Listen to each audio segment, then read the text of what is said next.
Hey everyone, Keenan Gray here from DyeStat.com, bringing you another edition of DyeStat Discussions. It is NCAA Division I Pre-Nationals Meet Week, and one of the athletes joining us here that'll be in Madison, Wisconsin is none other than Notre Dame's Ethan Coleman, which the Fighting Irish, they're having a really good year so far. Their highest ranking in the top 30 polls since the 2021 season when they opened up the year at number 2. They're number 5 this year. And again, Ethan Coleman joins us to talk about, kind of the excitement within the Fighting Irish program, but also what's to come for this weekend when they go up against top-notch competition. So, Ethan, appreciate your time. First of all, how are you feeling about this year? It just seems like for the Notre Dame program, we've been talking about the women for the last couple of years, but now the spotlight is not only on them, but it's also on you guys this year too. Yeah, no, it's super exciting. I mean, I think we've known since Coach Neal showed up. We were building up something special. I think we've had guys, especially in my class, just like really excited to get here. And it took some time. It took some rebuilding years. But I think we were all. No one was really shocked when we showed up first day of practice and everyone was just like ready to go, killing workouts and stuff. And we've been pretty good on paper for last couple of years, and it was really cool being able to put together Joe Piane and especially being up there with the women's team. I think we've seen the women's team being up there and thought I'm like, man, we really want to be up there too. And so I think now that we're truly thinking of ourselves more of like we're in that powerhouse form. We're ready to be a good men's and a women's program, and that's really exciting. What's the significance of winning this year's Joe Piane? Now, I know it was the third year in a row you guys won the meet on the men's side, but I feel like there had a lot more meaning to it, especially beating Northern Arizona this year. Yeah, I mean, you can ask anyone in the running world. Northern Arizona is a great team, has great guys on it, and I think we were just, we came in with the mentality that at some point, during that race, it's going to get hard, but we're going to need to, we're going to need to band together, and we're going to need to make a hard decision in the last 2K, and make a move that's going to win us the meet, and we were able to pull that off. So I think we were, obviously, that's a big accomplishment for us. That's that was a big day, and we were really excited about that. But I think also there was a feeling of like, hey, like this is cool and everything, but like that's not the biggest thing we want to walk away with this season. We want to come away with much bigger accomplishments. So it was fun for the day, but then Monday we were right back to work and hey, let's go get pre-nets. Especially after last year, which you guys, when you entered the national meet last year, you're 21st in the country and then you end up finishing 14th. For you, you were the top individual guy, but that team last year, it seemed like whether it was guys maybe potentially entering the portal or maybe guys, graduating, it seemed like that team had lost a lot. But then you guys reload, obviously, with the portal and then a very good freshman class, arguably the best freshman class in the country, maybe even in Notre Dame history. What was kind of the mindset going into the summer, knowing that you have this really talented guy in Isaiah Stuart coming from Oregon? You have a very talented Drew Griffith coming in as a freshman, along with other freshmen. What was kind of the mindset for you guys going into the summer? Yeah, honestly, I don't think the mindset was that different than it was normally. I feel like you go into a summer and you never really know who could come out the end looking really good. I mean, Brody Hartley was a guy on our team, and Brody. He was just like he was someone who worked really hard, but had lots of like issues freshman year with injury and things, and then he comes out this fall and he's one of the best guys on the team. I mean, he is just like been a total surprise. So I think this team and Coach Neal in particular, he's we see the potential in guys, and so we're never looking at a guy in the portal or saying like, oh, this guy's going to be great, or writing anyone off initially, because we know we have a team culture here that really helps people get to where they need to be and help people realize their full potential. So, and a guy like Isaiah Stuart, who has ran collegiately already at the University of Oregon, has experience with that. Like, what was the addition of him mean to the program? Especially like he was number 2 for you guys at Joe Piane, and that's a big deal for that group. I mean, that 5 right there had a second, like a 7-second spread, I think, mm-hmm. between all of you guys.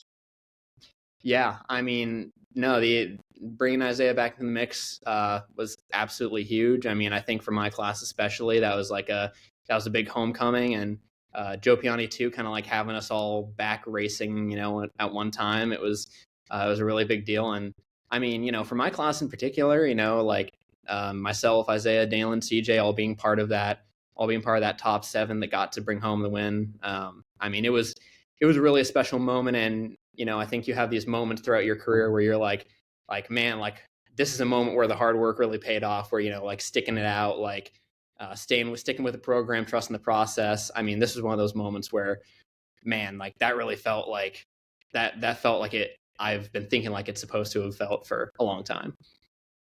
And not to mention, like I said, you mentioned now you're one of those veterans. You're a junior this year, but then you bring in a guy like Drew Griffith, who was obviously a sub 4 miler in high school, but has already looked like a seasonal veteran on this varsity squad. What have you seen from him, along with some of the freshman guys, Ryan Pajak, Jack Hensky, Cameron Todd? Like I said, that was arguably the best recruiting class that Notre Dame has probably ever had. I gotta tell you, I love this freshman class. They are pretty ambitious, which I think is a really good thing. I think they can tend to pull on people's nerves a little bit at times, but I think at the end of the day, we see them for what they are. They're a bunch of really ambitious guys. I feel like me and Isaiah especially we were really ambitious guys when we were freshmen, so I think we actually really appreciate kind of how fired up they are. And I mean, Drew has been racing great. I mean, I think back on that race and I'm looking back at it and kind of talking with, my coach about how Drew did. And I mean, he just had an uncanny ability to kind of, get out of the action a little bit and look like, any other freshman in the country would have, gotten back, stuck in the back, and then kind of kept, like fading backwards. But Drew, I mean, he really stuck to it. I mean, he was like up back with me, Isaiah, Dalen Carter. I mean, he just finished out the race. And I mean, I think that's what really makes him like a talent that we can say, all right, we don't need to redshirt you, man. Like you are ready to go. Like you just keep doing what you're doing. You've been in this program now for 3 years. Have you ever seen a guy that has come into the program that has just fit in right away and has proven himself to be one of those top five guys? I think Isaiah was when he was a freshman. He definitely was that guy. I mean, he came in and he had a really good training out of high school, and he just like fit right in with the team. I was up there, I was. Yeah, I think when I was a freshman, I was like I said, like this freshman class, I was like really fired up, and I really wanted to be a part of the culture, and I ended up redshirting my freshman year, which now I'm super glad I did. But I think there's just something about like this team culture that just like guys on this team like want to be a part of it. I was talking to some guys after the race who didn't feel so good about their race, and they were saying like, man, like I can't even lie, like I'm jealous of you guys just because like I want to be part of that. I want to be part of that, part of that group that got the win.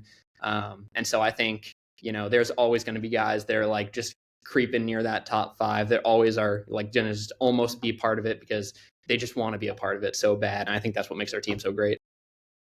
But I think in some aspects, and this is where you kind of take on that leadership role where you remind them, you guys are all part of the process too. Like none of this is possible without everybody in this program.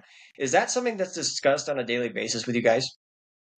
I mean, absolutely. I mean, just today after the workout, Neil's talking about how, listen, guys, like at the end of the day, it's not about like, hey, like, can I beat this guy in the workout? Can I beat this guy in the race? It's how do we get down to the seven guys that are going to be the ones that can go out and, put everything on the line at nationals, whoever those guys are, like, those are the guys. It's not about like, you got to set yourself aside a little bit because no matter what, you are part of the team that got us there. I mean, we have 13, 15 something guys doing workouts right now. Not everyone's going to toe the line at nationals, but all those guys are going to be part of how we got there. And it all started with what we saw at Joe Piane. I mean, obviously, like for a lot of those guys, they might necessarily feel like they ran the best, but it put the program in a pretty good position and it earned you guys a top five ranking. What does that mean for the program, knowing, trying to get back into that conversation like that team in 2020 or 21, I think it was like spring of 2021. We'll call it the COVID's year, where that Yard and a Goose team, they got second at nationals, right? I think it was behind Northern Arizona. Like, has those like conversations kind of come up within the program? It's like, guys, like we're in the very good spot to be a team trophy team this year. Yeah, I mean, that conversation, I think that was kind of a conversation from the beginning. I think we've kind of always had the confidence that, if everything goes right, we can be among those top teams. But that's the thing is that, I think this team, for me in particular, I've been a guy, even throughout high school, I set very lofty goals for myself, even if they seemed pretty out of reach. I always set lofty goals because I felt like, shoot for the stars, you land on a cloud type of thing, right? And I feel like we're very much the same way as just the team as a whole is like, hey, like we have the talent to go and be a top 7 or a trophy team. We have the talent to go win an ACC championship. Like, let's just do everything we can to put it together. That's absolutely been part of the conversation. And I think that's an important part of the conversation to have because it gets the young guys especially fired up and, everyone makes everyone want to be a part of it. I mean, it's important to have those goals and those races on the calendar because you got to be working towards something, right? Correct me if I'm wrong. I couldn't remember. Carlson was not there when he wasn't the one that recruited you. Yes, he wasn't there, or Carlson was he? Carlson So recruited me. Carlson was the one recruited, and then you guys bring in Nielsen. Yes, Neil. yeah, Neil. You bring Neil in. Like, obviously that was a big coaching change for you. But like when you look back at your freshman year, like what's the biggest thing you've seen from yourself or within this program that has tried to take that next step? I mean, I think I'm living in the best of possible worlds, if we're being completely honest here. I don't think I'd be where I'd be if Neil had not come and been my coach. He has just been like phenomenal for this program. He has made me think about running and racing in a way that I hadn't previously, and I hadn't been able to previously. He is great for the guys on this team. He is supportive. We're not just numbers to him. We are actual people. He really puts us first, and he cares about us, but he also gets the most out of us. So I feel like the biggest thing that Neil's really brought into this program has just been how much he cares about us and getting the most out of us. And I mean, you can see that like immediately when he shows up. My class, we're already working hard, but Carter Solomon, I mean, the second Neil shows up, Carter Solomon's a beast, and he has been since. I mean, there's just so many ways you can see that like he has been just so effective for this program, and I mean, he's just a great match for I think the guys that show up here because when you show up at Notre Dame, generally you're a guy who wants to work hard, who accepts the challenge of being at an elite running program and also being at an elite school. And so I think when you have guys that really take that challenge head on, you get a good coach, and I mean, the rest kind of solves itself. I think the mindset maybe a little similar to football. It's play like a champion. Maybe for you guys, it's race like a champion. Like that's probably the mindset that you guys have day in and day out, and that really starts this Saturday when you guys go to Madison, Wisconsin for the pre-nationals meet. Looking at the field and knowing what's at stake. You got Arkansas in the mix. You got Iowa State back there after what they did was an okay performance at Nutty Comb, and then obviously a gauntlet more of teams. When you look at the field and you see it, what's the first initial reaction you get with it? Lots of great teams. I think I looked at it and I was kind of like I'm getting to a point in my career. I'm getting older and I'm like, oh, I know that guy, I know that guy, I know that guy, which is always fun. It's always fun to race against friends and rivals and things like that. But I feel like it's a needed step. I think that's mostly what it is. It's a step. I think people, especially like media guys, I think they look at these races and they try and say, oh, like this is this is how pre-nats turned out. I guess that's basically what's going to happen at the national meet. And I think for lots of teams that that might be sort of what they're trying to replicate. They might be trying to give every one of their guys like a chance to replicate what's going to happen at the national meet. But I think the mindset we're going into it with is this is going to be a needed step. We're going to race in a very specific way that's going to give us confidence and kind of give us the know-how for when we get to nationals. But we're not exactly worried about this being like exactly what nationals is going to be like. So it should be good competition, but it's just another step on the road. We got 6 weeks. Yeah, and especially when you don't add in the mix a very, very good BYU team that scored a perfect 15 at the Dellinger Invitational last week. And then also, of course, the reigning Absolutely. NCAA champions in Oklahoma State. But also, I mean, the individual field is really exciting. I mean, you had Graham Blanks. It sounds like he's going to be back for his senior season at Harvard. You got Habtem Samuel. As you mentioned, a lot of guys that you're familiar with. I mean, do you kind of feel like you get to a point now where it's like you feel like you belong with these guys and that you should be racing for that top 10, top 15 spot at nationals?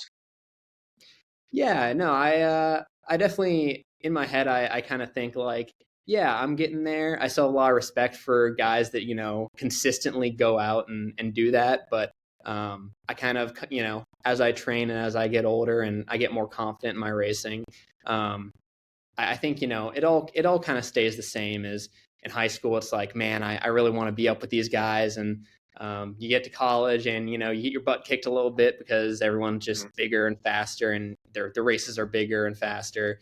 But now I've kind of, settled back out to the point where I'm just back to, hey, like, these guys have targets on their backs and, I'm going to shoot for them a little bit. But, at the end of the day, I'm not really so worried about the result so much as the process of racing and racing with the team. And, it's fun to look back at results and be like, oh, look, I beat that guy. I beat that guy. I was 1 second behind this guy and he ran a 13:15, a year ago. So, what does that mean? I mean, there's all sorts of fun ways you can go back and look at the results. But I think, we have a really good philosophy here of let's just stay engaged with the team. Let's, let everyone else do what they're going to do. But, we're going to focus on what we can control, the things that we actually have control over, and just, racing within our limits for now, and then go and see what we can do at the national meet and at ACCs.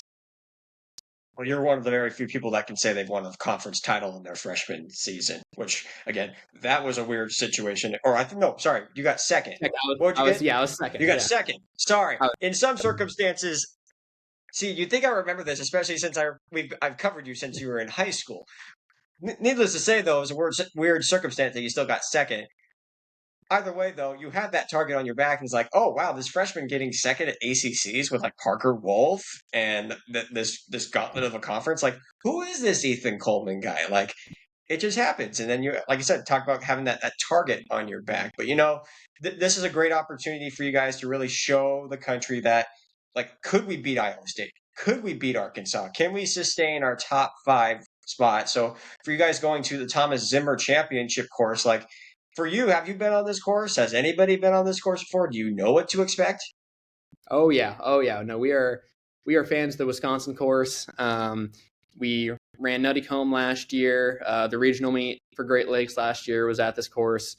We are well familiar with it.